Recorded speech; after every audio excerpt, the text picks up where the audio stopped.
the fire that forged us. Nobody talks about what happens after your world almost burns down. They focus on the destruction, the loss, the trauma, but they miss what emerges from the ashes when a people refuse to die. Indigenous communities in North America survived a Holocaust that claimed 90% of our population. Disease, warfare, forced removal, cultural genocide through boarding schools, wave after wave of destruction that should have erased us completely. By every historical precedent, we should have disappeared. But something unprecedented happened instead. We didn't just survive, we synthesized. We took the fire that was meant to destroy us and used it to forge something entirely new. The old pre-contact world was gone forever, and we knew it. There was no going back to 1491. The question became, what do we build with what remains? How do we honor our ancestors while creating something that can thrive in this transformed landscape? This wasn't compromise or assimilation. This was alchemy. Taking the warrior traditions that taught us strength and honor, adding Christian teachings about forgiveness and redemption, integrating American ideals about equality and freedom, and creating an identity that was simultaneously ancient and revolutionary. The fire taught us discernment. When missionaries came preaching about a Jewish carpenter who healed the sick, fed the hungry, and taught that all people were children of the same Creator, that resonated with values we'd always held. When they talked about love conquering hate, about turning the other cheek, about caring for the least among us, those weren't foreign concepts. They were confirmation of wisdom our elders had always shared. But when those same missionaries tried to steal our children, destroy our languages, and claim our lands in the name of that same Christ, we learned to separate the message from the messengers. We understood that institutions could corrupt any teaching, that power could twist any truth. The synthesis wasn't about choosing sides. It was about taking the best from every source and creating something that served life, served community, served the future our children would inherit. Most people think identity has to be pure to be authentic. But purity is fragile. It breaks under pressure. Synthesis is strong. It bends without breaking. It integrates without losing its core. The fire that almost destroyed us became the forge that created us. And what emerged from that forge was something the world had never seen before. Separating the message from the messengers. The most radical thing Indigenous communities did wasn't rejecting Christianity. It was understanding Christianity better than the Christians who brought it. When missionaries arrived preaching about Jesus Christ, they brought stories of a man who fed the hungry, healed the sick, and stood with outcasts against the powerful. A teacher who said the last would be first, who overturned tables in temples corrupted by greed, who taught that love was the highest law. But those same missionaries were often part of systems stealing our lands, destroying our families, and committing cultural genocide in Christ's name. The disconnect was impossible to ignore. Indigenous peoples developed a theological sophistication that most Christians never achieve: the ability to separate the spiritual teachings from the institutional actions. We understood that humans could corrupt any message, that power could twist any truth, that good ideas could be weaponized by bad people. So we asked the essential question: what would this Jesus think about what's being done to us in his name? A man who said, "Suffer the little children to come unto me." Would he support boarding schools that beat children for speaking their native languages? A teacher who preached that blessed are the meek and the last shall be first. Would he endorse the military conquest of peaceful peoples? Someone who taught that we should love our neighbors as ourselves, would he approve of stealing their lands and destroying their way of life? The answer was obvious. The Jesus described in the Gospels had more in common with the values our communities had always held than with the actions of the institutions claiming to represent him. This wasn't theological naivete. It was spiritual intelligence of the highest order. While European Christianity got tangled up in politics, power, and empire, Indigenous communities kept the core message clear: love, healing, community, forgiveness, care for creation, service to others. Many tribes adopted individual priests into their communities, not because they represented the institutional church, but because they embodied those core teachings. These men became trusted advisors, healers, and spiritual guides because they demonstrated through their lives what Christian love actually looked like. The result was a form of Christianity that was often more authentic to Jesus' actual teachings than what was being practiced in European churches. Community-based rather than hierarchical, focused on relationship rather than doctrine. Grounded in care for creation rather than dominion over it. Indigenous Christians didn't need the institutional church to validate their faith. They had a direct relationship with the teachings that mattered. They kept what served life and community and rejected what served power and control. The warrior tradition people think warrior traditions and Christian teachings are incompatible. They've never understood what either one actually means. The indigenous warrior tradition was never just about fighting. It was about strength, honor, pride, devotion, and wisdom. A warrior's job was to protect the community, to face death with courage, to put the well-being of others above personal safety, to have physical, mental, and spiritual strength. When indigenous communities encountered the story of Jesus Christ, they didn't see a weak, passive figure. They saw the ultimate warrior, someone who faced down the most powerful empire on earth, who stood with the oppressed against their oppressors, who literally died rather than compromise his principles. The crucifixion wasn't defeat, it was the ultimate warrior's death. Facing torture and execution rather than betraying your people, your values, your mission, choosing suffering over surrender. That was warrior honor at its highest level. But Christianity added something to the warrior tradition that transformed it: forgiveness.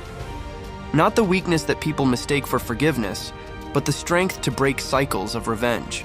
The power to say, "This stops with me." Indigenous communities had been locked in warfare for centuries, tribal conflicts, blood feuds, cycles of retaliation that consumed generations.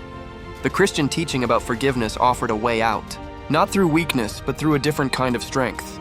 The synthesis created something unprecedented: warriors who could fight fiercely when necessary, but who chose peace when possible. Who understood that the greatest victories weren't won through violence, but through breaking the patterns that made violence inevitable. This is why indigenous communities developed the most sophisticated nonviolent resistance movements in history. The civil rights parallels, the strategic restraint even under extreme provocation, the ability to maintain dignity and moral authority while being brutalized. That's warrior strength applied through Christian wisdom. It's also why Native Americans serve in the military at higher rates than any other demographic. We understand that true warriorship is about protecting others, not conquering them. That strength is demonstrated through service, not domination. The warrior tradition taught us that some things are worth dying for. Christianity taught us that some things are worth living for. The synthesis taught us the wisdom to know which battles require which response. European Christianity often got trapped between weakness and violence, either turning the other cheek until you become a doormat, or holy wars that justified any atrocity. Indigenous Christianity found the middle path, strong enough to resist injustice, wise enough to choose forgiveness when it serves the greater good. We became warriors of a different kind, fighting for justice without becoming oppressors ourselves, protecting our communities without destroying others, standing firm in our values while remaining open to growth and change. The cross didn't replace the warrior tradition, it perfected it. Serving the ideal, not the institution. Here's a fact that breaks most people's brains. Native Americans serve in the US military at 5 times the national average. We have the highest per capita military service rate of any demographic in America. Think about that. The people who should be the least patriotic, who have every reason to view the American government as an occupying force, are the ones bleeding and dying for this country more than anyone else. In World War II, when the total Native population was only 350,000, nearly 45,000 of us enlisted. In some tribes, 70% of the men volunteered. Since 9/11, almost 19% of all Native Americans have served, compared to 14% of all other ethnicities. Nobody has bled as much for America, against it and for it.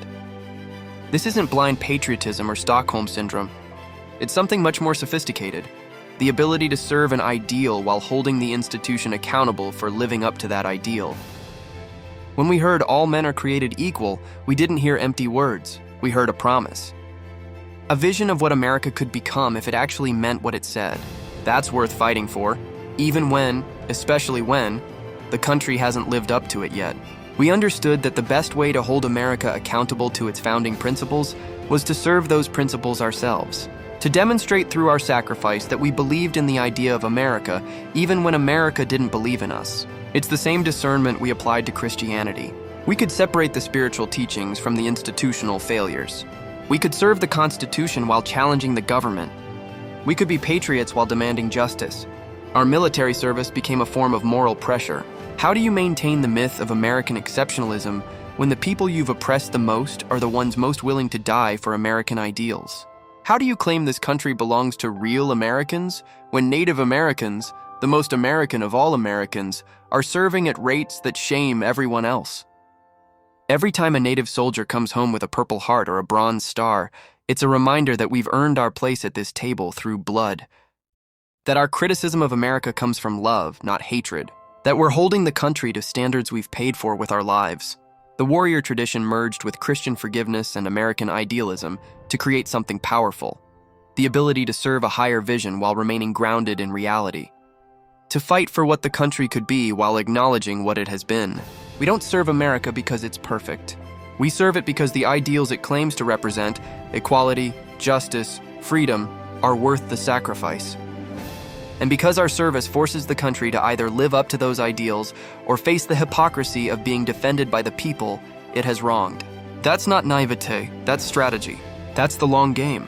That's using your own sacrifice as leverage for justice. Every Native veteran is living proof that you can love your country and demand better from it at the same time. 3 identities, 1 heart. I'm Native, I'm Christian, I'm American. That statement confuses people who think identity has to be pure to be authentic. They want you to choose sides, to rank your loyalties, to explain which part of yourself is real and which parts are compromise or assimilation. But they don't understand synthesis. They don't understand that the strongest structures aren't made from single materials. They're made from different elements that complement and strengthen each other. My Native identity gives me rootedness, connection to land, to ancestors, to ways of knowing that stretch back thousands of years. It teaches me that everything is related, that decisions must consider 7 generations into the future, that wisdom comes through relationship rather than domination. My Christian identity gives me hope, the understanding that redemption is possible, that love can overcome hate, that even the worst situations can be transformed through grace and forgiveness. It teaches me that suffering has meaning, that service to others is the highest calling, that the arc of the universe bends toward justice. My American identity gives me agency, the belief that individuals matter, that we can create change through our choices and actions, that no system is so broken it can't be reformed. It teaches me that all men are created equal isn't just an aspiration, it's a demand that requires constant work to fulfill. None of these identities cancel out the others. They inform each other, strengthen each other, create something that's more than the sum of its parts. The Native wisdom about 7-generation thinking makes me a better Christian because it forces me to consider the long-term consequences of my actions. The Christian teaching about forgiveness makes me a better American because it gives me the strength to keep believing in the country's potential, even when it disappoints. The American ideal of equality makes me a better Native because it gives me the language and framework to fight for my people's rights. This isn't code switching or compartmentalization, it's integration. All 3 identities are active simultaneously, creating a perspective that none of them could achieve alone. People who insist on purity don't understand that purity is fragile. It breaks under pressure. But synthesis is strong. It adapts without losing its core. It takes the best from every source and creates something resilient enough to survive whatever comes. My identity was forged in fire, the fire of colonization, genocide, and cultural destruction. But fire doesn't just destroy. When it's controlled and directed, fire creates. It transforms raw materials into tools, weapons, works of art. The fire that almost burned our world down became the forge that created something new. Not a replacement for what we lost, but an evolution. Something that honors the past while embracing the future. I don't want a pre-colonized world. My ideas are deeper now. My beliefs are stronger now. My capacity for both justice and forgiveness is greater now. I am Native and Christian and American not despite the contradictions, but because of them. The tension between these identities doesn't weaken me, it strengthens me. It forces me to think more carefully, act more intentionally, love more completely. This is what synthesis looks like. This is what emerges when you refuse to let anyone else define the limits of who you can be. The future we're building. The synthesis of Native, Christian, and American identity isn't just a personal story. It's a preview of what the whole world needs to learn. We're living through the breakdown of the old frameworks, the ones based on purity, separation, and domination. The ones that insist you have to choose sides. That difference means division, that strength comes through conquest rather than cooperation. But Indigenous communities have been practicing something different for generations now. We've learned how to integrate multiple identities without losing any of them, how to hold contradictions in creative tension, How to build strength through synthesis rather than separation. This matters because the challenges facing humanity require exactly this kind of thinking. Climate change, technological disruption, global migration, economic inequality. None of these problems can be solved by single cultures, single ideologies, or single nations working alone. The future belongs to people who can bridge differences rather than exploit them, who can find common ground without erasing distinctiveness, who can adapt and evolve without losing their core values. Indigenous communities have been the testing ground for this approach. We've proven that you can maintain your identity while embracing change, that you can honor your ancestors while building something new, that you can love your culture while learning from others. The relational thinking that allowed us to integrate Christianity without losing our native identity. That's what the world needs to navigate the transition from nationalism to global cooperation. The warrior tradition that taught us to fight fiercely when necessary, but choose peace when possible. That's what humanity needs to move beyond cycles of violence and retaliation. The spiritual discernment that let us separate Jesus' teachings from institutional corruption. That's what people need to distinguish between authentic wisdom and power-seeking manipulation, regardless of the source. We're not trying to convert anyone to our specific synthesis, but we are demonstrating that synthesis itself is possible, that you don't have to choose between honoring the past and embracing the future. That strength comes through integration, not isolation. The environmental movement, the peace movement, the justice movement, they're all learning from indigenous approaches because our approaches work. Not perfectly, not without struggle, but sustainably, in ways that consider long-term consequences rather than short-term gains. The future we're building is one where difference becomes a source of strength rather than conflict, where multiple ways of knowing can coexist and inform each other, where ancient wisdom and modern innovation work together rather than against each other. This isn't some utopian fantasy. It's happening right now in indigenous communities that have figured out how to thrive while maintaining their values. In environmental organizations that combine traditional ecological knowledge with cutting-edge science. In veterans groups that understand both warrior honor and Christian forgiveness. In political movements that fight for justice without becoming oppressive themselves. The synthesis we've achieved isn't the end goal, it's the beginning. It's proof that integration is possible, that you can be multiple things simultaneously, that the future doesn't require choosing between identity and evolution.